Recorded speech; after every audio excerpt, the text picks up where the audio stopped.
కాంగ్రెస్ ప్రభుత్వం హయాంలో గురుకుల హాస్టల్స్ లో విద్యార్థులు అన్ని రకాలుగా ఇబ్బంది పడుతున్నారన్నారు మాజీ మంత్రి హరీష్ రావు. దీనికి కౌంటర్ ఇచ్చారు మంత్రి తుమ్మల నాగేశ్వరరావు.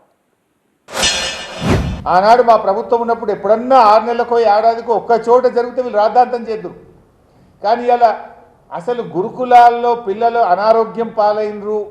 కానీ ఒక్క రోజు ఉంటే ఒట్టు ప్రతిరోజు ఏదో ఒక గురుకులంలో విషాహారం తిన్నారు. పిల్లలకు జ్వరాలు వచ్చినాయి, బయలువాంతులైనాయి, దవాఖానలు పడ్డారు, ఆగమాగమైతే. ఇలా అన్నం కారం మెతుకులతో పిల్లలు తినే ఫోటోలు కూడా చూసినాం కదా మనం. కనీసం వాళ్ళకు తిండి కూడా సరిగా పెట్టలేరు. కారం వేసుకొని నూనె వేసుకొని అన్నం మెతుకులు పిల్లల్ని తినేటువంటి పరిస్థితి ఈరోజు ఈ ప్రభుత్వం తీసుకొచ్చింది.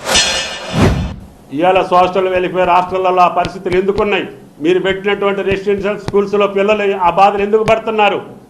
ఇవాళ ఇల్లు ఆధారుస్తున్నారు. మీరు ఈ 10 సంవత్సరాలు మీ కళ్ళకు కనపడలే. ఆయనకు లెట్రిన్స్ లేకుండా, బాత్రూములు లేకుండా, కనీసం పండుకోవటానికి స్థలం లేకుండా, ఇష్టం వచ్చినట్టు ఏ సౌకర్యాలు లేకుండా ఏర్పాటు చేసి ఇవాళ ఇల్లు ఓదారుస్తారా? దానికి ఈ ప్రభుత్వం కారణమా?